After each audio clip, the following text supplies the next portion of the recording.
नमस्कार दोस्तों, मैं Ajay Kumar little grow channel में आपका स्वागत है। दोस्तों आज हम लूसेंट का जो है आज लूसेंट का छठा दिन है, जिसमें पेज नंबर हम लोग 18 से 21 तक आज चर्चा करेंगे। एंशियंट हिस्ट्री मतलब प्राचीन भारत में चोल साम्राज्य के बारे में हम चर्चा किए थे। चोल वंश के संस्थापक कौन थे? विजयालय। वास्तविक संस्थापक परांतक प्रथम था। चोल की राजधानी कहाँ थी? तंजावुर थी। तो उसके अब आगे चलते हैं, पेज नंबर 18 में देखना है।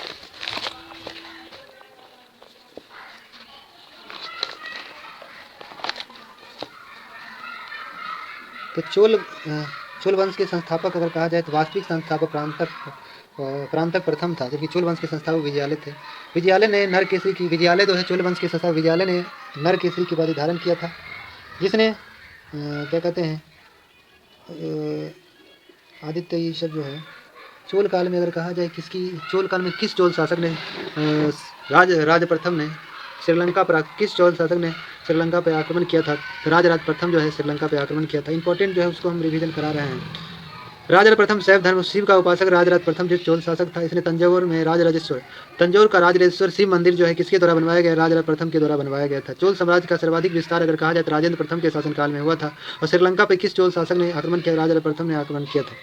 किस चोल शासक ने गंगई कोंड चोल की उपाधि धारण किया था? राजेंद्र प्रथम ने गंगई कोंड चोल की उपाधि धारण किया, जिसने भारत चोल साम्राज्य का सर्वाधिक विस्तार राजेंद्र प्रथम के शासनकाल में हुआ था। जबकि राज प्रथम ने श्रीलंका पर आक्रमण किया। राज प्रथम ने तंजौर में राजेश्वर मंदिर बनवाया, जबकि चोल साम्राज्य का सर्वाधिक विस्तार राजेंद्र प्रथम ने किया था। गंगई कोंड चोल की उपाधि धारण किया राजेंद्र प्रथम ने। राजेंद्र द्वितीय ने प्रकेसरी की एवं वीर राजेंद्र ने राजकेसरी की उपाधि धारण किया था।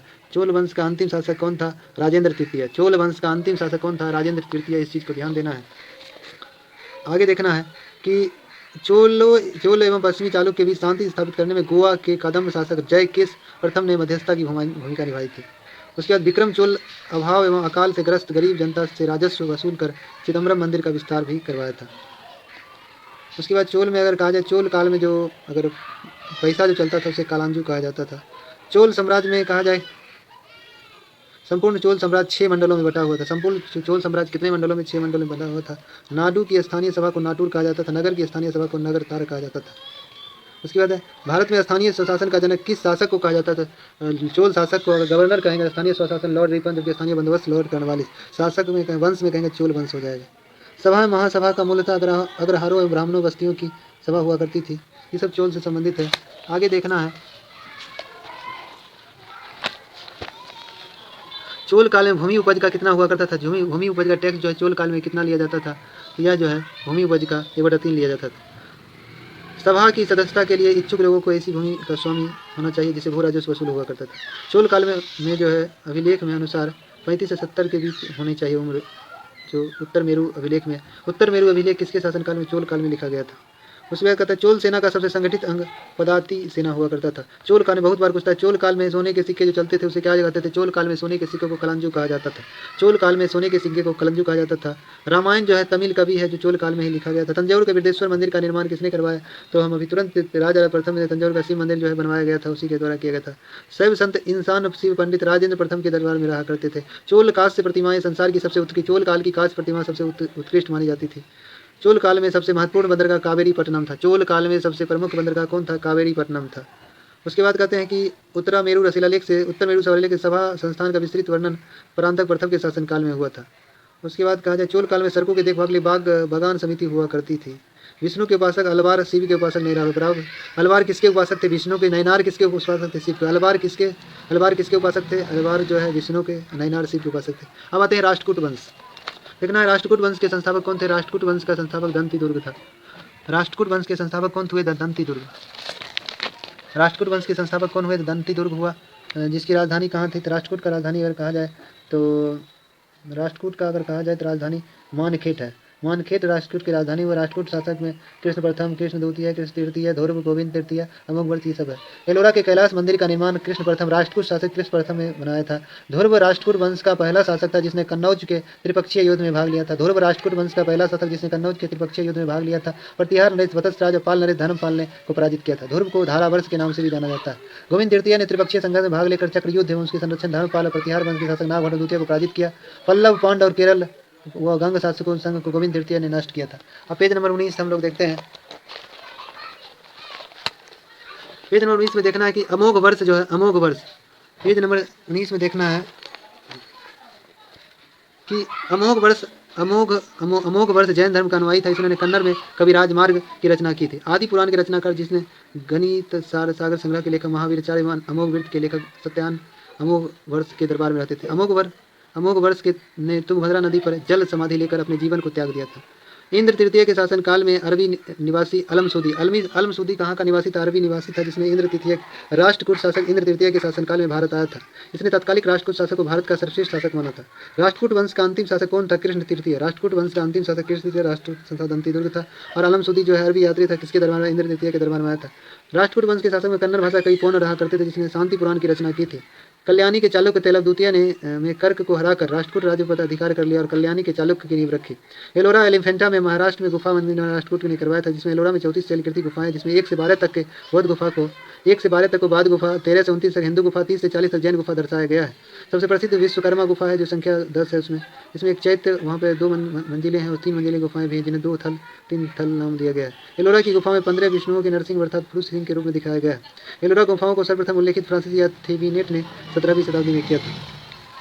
उसके बाद देखना राष्ट्रकूट जो है शैव वैष्णव शाक्त संप्रदायों के साथ साथ जैन को भी उपासक रहे। राष्ट्रकूट ने अपने राजाओं मुसलमानों व्यापारियों को बसने तथा इस्लाम के प्रचार के लिए भी स्वीकृति दिया था। उसके बाद चालुक्य वंश के हम लोग कल्याणी की बात करें। चालुक्य वंश के कल्याणी के संस्थापक तैलव द्वितीय थे, जिसकी राजधानी मानखेड़ थी।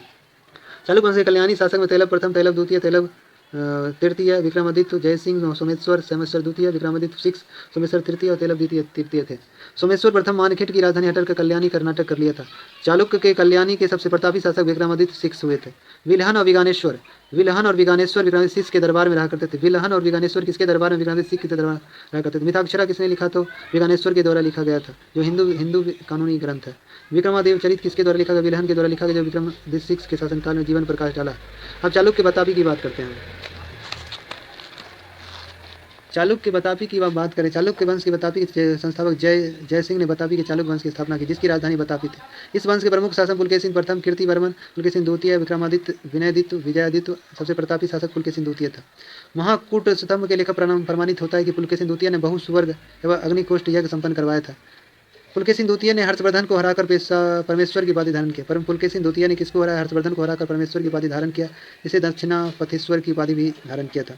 पल्लव वंशीय शासक नरसिंह वर्मा प्रथम ने पुलकेशिन द्वितीय को लगभग 642 में परास्त किया और इसकी राजधानी बदामी पर अधिकार कर लिया। इस युद्ध में पुलकेशिन द्वितीय मारा गया। इसी विजय के बाद नरसिंह वर्मन ने वात्पीकोंड की उपाधि धारण किया था। एहोल अभिलेख का संबंध पुलकेशिन द्वितीय से है। एहोल अभिलेख किसके द्वारा लिखा गया? रवि कीर्ति के द्वारा लिखा गया। अजंता के गुफा चित्र में फारसी दूत मंडल को स्वागत करते हुए पुलकेशिन द्वितीय को दिखाया गया है। आगे देखना है, बतापी का निर्माण करता कीर्तिवर्मन को माना जाता है। मालवा को जीतने के बाद विनयादित्य ने सक्तोरपथनाथ की उपाधि धारण किया था। विक्रमादित्य द्वितीय के शासनकाल में दक्कन पर अरबों ने आक्रमण किया था। इस आक्रमण का मुकाबला विक्रमादित्य के भतीजा पुलकेशिन ने किया। इस अभियान में सफल विक्रमादित्य द्वितीय थे।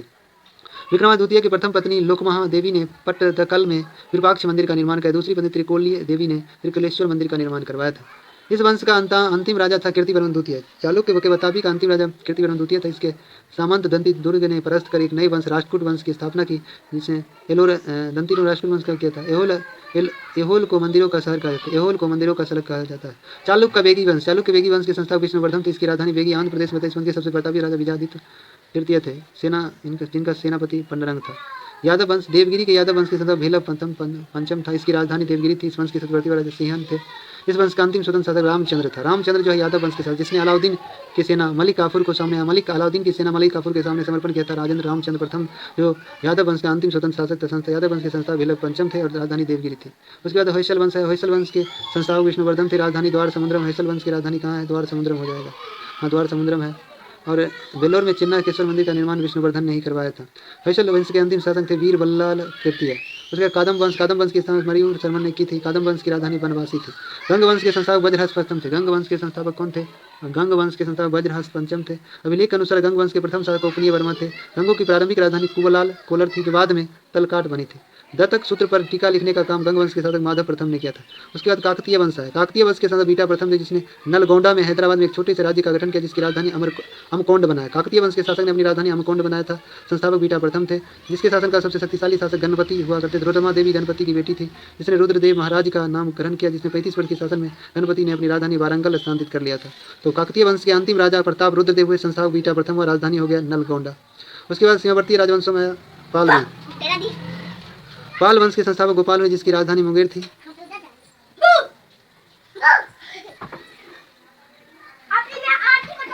चलिए देखिए पेज नंबर 19 का पाल वंश के बारे में छूट गया तो देख लेना है। पेज नंबर 19 में पाल वंश के बारे में दिया। पाल वंश के संस्थापक गोपाल थे जिसकी राजधानी मुंगेर थी। पाल वंश के शासक जो है किस धर्म को मानते थे? बौद्ध धर्म को मानते थे। गोपाल जो है पाल वंश के शासक गोपाल ने उदयपुरी विश्वविद्यालय की स्थापना किया था।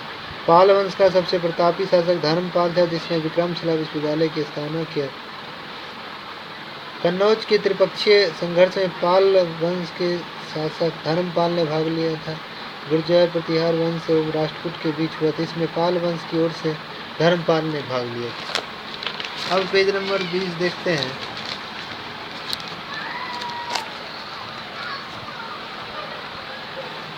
पेज नंबर 20 में देखना है 11वीं सदी में क्या हुआ था। गुजरात के गुजराती कवि सोडलठल ने धर्मपाल को उत्तरापद स्वामी की उपाधि दिया था। सोमपुरा महाविहार का निर्माण धर्मपाल ने करवाया। उदयपुरी विहार के प्रसिद्ध बौद्ध मठ का निर्माण देवपाल के द्वारा करवाया गया था।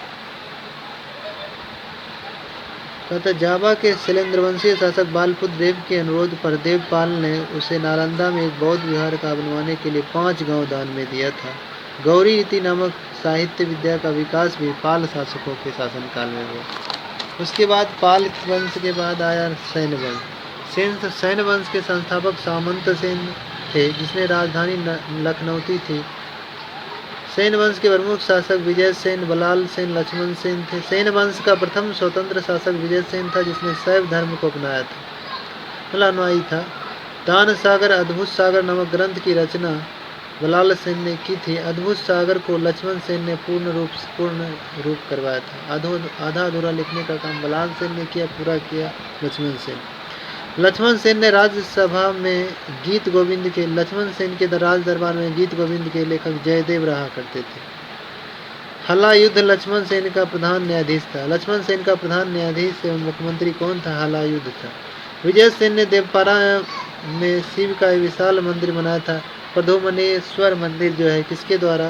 विजय सेन के द्वारा बनाया गया था। सेन राजवंश प्रथम राजवंश जिसने अपने अभिलेख में सर्वप्रथम हिंदी, किस वंश के शासकों ने सर्वप्रथम अभिलेख में हिंदी का प्रयोग किया? तो सेन शासकों ने। लक्ष्मण सेन बंगाल का अंतिम हिंदू शासक था। बंगाल का अंतिम हिंदू शासक किसे माना जाता है? लक्ष्मण सेन को बंगाल का अंतिम हिंदू शासक माना जाता है। आ जाते हैं कश्मीर राजवंश। कश्मीर पर शासक करने वाले शासकों कालक्रम में काकोट वंश, उत्पल वंश, लोहार वंश। काकोट, उत्पल, लोहार वंश। दुर्लभ वर्धन नामक व्यक्ति ने कश्मीर में काकोट वंश की स्थापना किया था। काकोट वंश का सबसे प्रताड़ित शासक ललिता द्वितीय मुक्तापिंड था। इसने मार्तंड मंदिर का निर्माण करवाया था। काकोट वंश के बाद कश्मीर को उत्पल वंश शासक हुए। इस वंश का संस्थापक अवंती वर्मन था। अवंतीपुर नामक नगर की स्थापना अवंती वर्मन ने किया था। उसके बाद उत्पल वंश की रानी दिद्या एक महान महत्वाकांक्षी शासिका थी। उत्पल वंश के बाद कश्मीर पर लोहार वंश आया। लोहार वंश के संस्थापक कौन थे? संग्राम राज थे। और संग्राम राज्य के बाद अनंत राज्य हुआ जिसकी पत्नी सूर्यमती ने प्रशासन संभाला था। लोहार वंश का शासक हर्ष विद्वान कवि था, कई भाषाओं का ज्ञाता था। कलहन हर्ष का आश्रित कवि था। कलहन जो है हर्ष विद्वान का आश्रित कवि था। जय सिंह लोहार वंश के अंतिम शासक हुए। जय सिंह जो है लोहार वंश का अंतिम शासक हुआ। राजतरंगिणी कलहन के द्वारा लिखा गया था जिसमें कश्मीर के इतिहास के बारे में वर्णन किया गया। उसके बाद आया वर्मन वंश। 4वीं शताब्दी के मध्य कामरूप वर्मन वंश का उदय हुआ जिसके संस्थापक पुष्यवर्मन थे, जिसकी राजधानी प्रयाग ज्योतिषपुर जो वर्तमान में असम में पड़ता है। कालांतर में कामरूप पाल साम्राज्य का एक अंग माना जाता है। चलिए आगे देखते हैं गुर्जर प्रतिहार वंश। तो पेज नंबर 20 का कुछ छूट गया था, उसको देखना है। गुर्जर प्रतिहार वंश मालवा के शासक गुर्जर प्रतिहार नागभट्ट प्रथम थे और नागभट्ट द्वितीय राष्ट्रकूट सम्राट गोविंद तृतीय ने हराया था। नागभट्ट द्वितीय को राष्ट्रकूट सम्राट गोविंद तृतीय पर हराया गया था। प्रतिहार वंश के सर्वाधिक गुर्जर प्रतिहार सबसे शक्तिशाली राजा महिर भोज था। महिर भोज ने अपनी राजधानी कन्नौज बनाई। कन्नौज वर्तमान में उत्तर प्रदेश में पड़ता है। वह विष्णु का उपासक था। राजशेखर प्रतिहार शासक महेंद्र राजशेखर जो है एक लेखक जो प्रतिहार से एक प्रतिहार शासक महेंद्र पाल के दरबार में रहा करते थे। गुर्जर प्रतिहार वंश का अंतिम राजा यशपाल था। दिल्ली नगर की स्थापना तोमर शासक अनंगपाल के द्वारा किया गया था। कब? 11वीं सदी में दिल्ली शहर की स्थापना तोमर शासक अनंगपाल के द्वारा किया गया था। आगे है गढ़वाल या राठौर राजवंश। गढ़वाल वंश के संस्थापक कौन से? चंद्रदेव थे, जिसकी राजधानी वाराणसी था। इसका सबसे शक्तिशाली राजा गोविंद चंद्र था। इसका मंत्री लक्ष्मीधर शास्त्रों का प्रकांड विद्वान था। गोविंद चंद्र की एक रानी कुमार देवी ने सारनाथ में धर्म चक्र जिन विहार बनवाया था। पृथ्वीराज तृतीय स्वयंवर से जयचंद की पुत्री संयोगिता का अपहरण कर लिया था। इस वंश का राठौर वंश का अंतिम राजा जयचंद था, जिसे गौरी ने 1194 में चंद्रवार के युद्ध में हराया था। उसके चौहान वंश की बात करते हैं। चौहान वंश के संस्थापक वासुदेव थे और प्रारंभिक राजधानी यही क्षेत्र थी। बाद में अजय राज द्वितीय ने अजमेर इसकी राजधानी बनाया था। चौहान वंश का सबसे शक्तिशाली राजा अगर कहा जाए विग्रहराज था, इसने हरिकेले नामक संस्कृत नाटक की रचना की। सोमदेव विग्रहराज फोर के राजकवि थे। इन्होंने ललित विग्रहराज नामक नाटक लिखा था। 2.5 दिन का झोपड़ा नामक मस्जिद जो कुतुबुद्दीन ऐबक ने बनवाया है, ये पहले विग्रहराज फोर द्वारा यह निर्मित एक विद्यालय था। पृथ्वीराज तृतीय इस वंश का चौहान वंश का अंतिम शासक पृथ्वीराज तृतीय या चौहान था, जिसने चंद्रवरदायी पृथ्वीराज तृतीय के राजकवि थे, जिसने पृथ्वीराज राजसो लिखा था। रणथंभौर के जैन मंदिर का शिखर पृथ्वीराज तृतीय ने बनवाया था। रणथंभौर जो राजस्थान में उसमें जो है पृथ्वीराज तृतीय के द्वारा बनाया गया था। तराइन का प्रथम युद्ध 1191 में पृथ्वीराज चौहान, जिसको तृतीय कहते हैं, मोहम्मद गौरी के बीच हुआ। तराइन वर्तमान में कहाँ पड़ता है? हरियाणा में पड़ता है। गौरी हार गया था। तराइन का द्वितीय युद्ध 1192 में मोहम्मद गौरी और पृथ्वीराज चौहान के बीच हुआ, जिसमें मोहम्मद गौरी विजयी हुआ। उसके बाद परमार वंश है। परमार वंश के संस्थापक उपेंद्र राज थे, जिसकी राजधानी धारा नगरी थी। इस वंश का सबसे शक्तिशाली राजा राजा भोज था। राजा भोज ने भोपाल में दक्षिण में भोजपुर नामक झील का निर्माण करवाया। राजा भोज ने चिकित्सा, गणित, व्याकरण पर अनेक ग्रंथ की रचना करवाया। उसके बाद कहता है कविराज की उपाधि से विभूषित शासक राजा भोज थे। भोज ने अपनी राजधानी सरस्वती मंदिर में सरस्वती मंदिर का निर्माण करवाया। चलिए पेज नंबर 21 देखते हैं। पेज नंबर 21 में आधा जो है मध्यकालीन भारत है। तो हम लोग अभी प्राचीन भारत की चर्चा करेंगे, तो आधा ही देखना है कि भोज राजाओं ने मंदिर में परिसर में संस्कृत विद्यालय खुलवाया और राजा भोज ने शासनकाल में धारा नगरी विद्या का प्रमुख केंद्र माना जाता है। त्रिभुवन नारायण मंदिर का निर्माण जो है चित्तौड़ राजस्थान में राजा भोज के द्वारा करवाया गया था। परमार वंश के बाद तोमर वंश, उसके बाद चहमान वंश। 1297 अलाउद्दीन खिलजी ने सेनापति नसरत खां उलुग खान ने मालवा पर अधिकार कर लिया। ये किसका सेनापति था? अलाउद्दीन खिलजी का सेनापति था। अब आते हैं चंदेल वंश। चंदेल वंश प्रतिहार साम्राज्य के पतन के बाद बुंदेलखंड में भूमि पर चंदेल वंश का शासन हुआ। चंदेल वंश के संस्थापक कौन थे? ननुक थे, जिसकी राजधानी खजुराहो थी। खजुराहो जो राजधानी मध्य प्रदेश में खजुराहो वर्तमान में पड़ता है। चंदेल का प्रथम स्वतंत्र प्रतापी राजा यशोवर्मन था। यशोवर्मन ने कन्नौज पर आक्रमण कर प्रतिहार राजा देवपाल को हराया और विष्णु की प्रतिमा प्राप्त की, जिसने खजुराहो के विष्णु मंदिर में स्थापित करवाया। धंग ने जगन्नाथ, विश्वनाथ, वैद्यनाथ का निर्माण करवाया। कंदरिया महादेव मंदिर का निर्माण धंग देव के द्वारा चंदेल शासक धंग देव के द्वारा 999 ईस्वी में किया गया था। धंग ने गंगा जमुना के संगम पर शिव की आराधना करते हुए अपने शरीर को त्याग दिया। चंदेल शासक विद्याधर जो है चंदेल शासक था, जिसने कन्नौज के प्रतिहार शासक राज्यपाल की हत्या कर दी, क्योंकि उसने महमूद के आक्रमण पर सामना किए बिना आत्मसमर्पण कर दिया था। कौन? विद्याधर। विद्याधर ही अकेला ऐसा भारतीय नरेश था जिसने महमूद गजनवी की महत्वाकांक्षी योजनाओं को सफलतापूर्वक विरोध किया था। चंदेल शासक कीर्तिवर्मन की राज्यसभा में रहने वाले कृष्ण मिश्र ने प्रोध चंद्रोदय की रचना की थी। इन्होंने महोबा के समीप कार्ती सागर नामक जलाशय का निर्माण किया। कार्ती सागर जलाशय का निर्माण चंदेल शासकों के द्वारा करवाया गया था। अल्लाह रुदल जो होता है डांस होता है, अल्लाह रुदल परमर्दी देव जो है किसके दरबार में रहा करते थे? तो अल्लाह रुदल परमर्दी देव के दरबार में रहा करते, जो चंदेल वंश के शासक थे। चंदेल वंश का अंतिम शासक परमर्दी देव था। उसके बाद वारिस कुतुबुद्दीन ऐबक की अधीनता स्वीकार कर ली। इस पर उन्हें मंत्री अजय देव ने उसकी हत्या कर दी। उसके बाद है सोलंकी वंश एवं गुजरात के चालुक्य शासक। सोलंकी वंश के संस्थापक मूलराज प्रथम थे, जिसकी राजधानी अहिलवारा थी। मूलराज प्रथम शैव धर्म को मानता था। भीम प्रथम के शासनकाल में महमूद गजनवी ने सोमनाथ मंदिर को लूटा था। कब? 1025 में। भीम प्रथम के सामंत विमल ने माउंट आबू पर पर्वत दिलवारा का जैन मंदिर का निर्माण सामंत विमल शाह के द्वारा किया गया था। सोलंकी वंश का शक्तिशाली राजा जय सिंह सिद्धराज था। प्रसिद्ध जैन विद्वान हेमचंद्र जय सिंह सिद्धराज के दरबार में रहते थे। प्रसिद्ध जैन विद्वान हेमचंद्र जो है जय सिंह सिद्धराज के दरबार में रहा करते थे। आगे देखना है कि माउंट आबू राजस्थान में एक मंडप बनाकर जय सिंह सिद्धराज ने अपने 7 रोजों के गजारोही मूर्तियों को स्थापित किया था। मोढेरा के सूर्य मंदिर का निर्माण सोलंकी राजाओं के द्वारा करवाया गया था। सोलंकी शासक कुमारपाल जैन मतानुयायियों तथा जैन धर्म के अंतिम राज्य के प्रवर्तक माने जाते हैं। सोलंकी वंश का अंतिम शासक भीम द्वितीय था। सोलंकी वंश का अंतिम शासक कौन था? भीम द्वितीय। भीम प्रथम जो है मोहम्मद गजनवी का सामना किया था। आगे भीम द्वितीय के एक सामंत लवन प्रसाद के ने गुजरात में बघेल वंश की स्थापना की। बघेल वंश में कर्ण द्वितीय गुजरात का अंतिम हिंदू शासक हुआ। इसने अलाउद्दीन खिलजी की सेना को मुकाबला किया था। उसके बाद आया कलचुरी वंश। देखना कलचुरी वंश है। कलचुरी वंश के संस्थापक कोकल थे, जिसकी राजधानी त्रिपुरी थी। कलचुरी वंश के शक्तिशाली सरदार गोंगे देव, जिसने विक्रमादित्य की उपाधि धारण किया था। पूरे भारत में अगर कहा जाए तो विक्रमादित्य 14 शासक हुए, जिसने विक्रमादित्य पर धारण जैसे प्रमुख शासक द्वितीय विक्रमादित्य हुए। प्रसिद्ध कवि राजशेखर कलचुरी के दरबार में रहा करते थे। उसके बाद सिसोदिया वंश।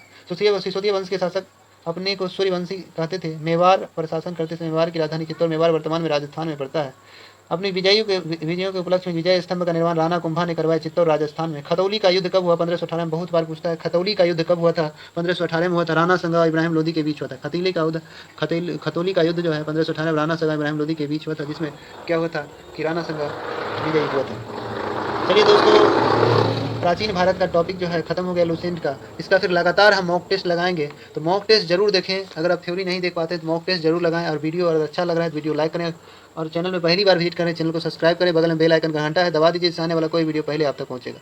और कमेंट बॉक्स में कमेंट जरूर करें कि कैसा वीडियो लग रहा है, वीडियो में क्या खराबी है, क्या सुधार किया जा सकता है। जरूर अपना विचार जरूर दें। चलिए आज इतने तक रहने देते हैं।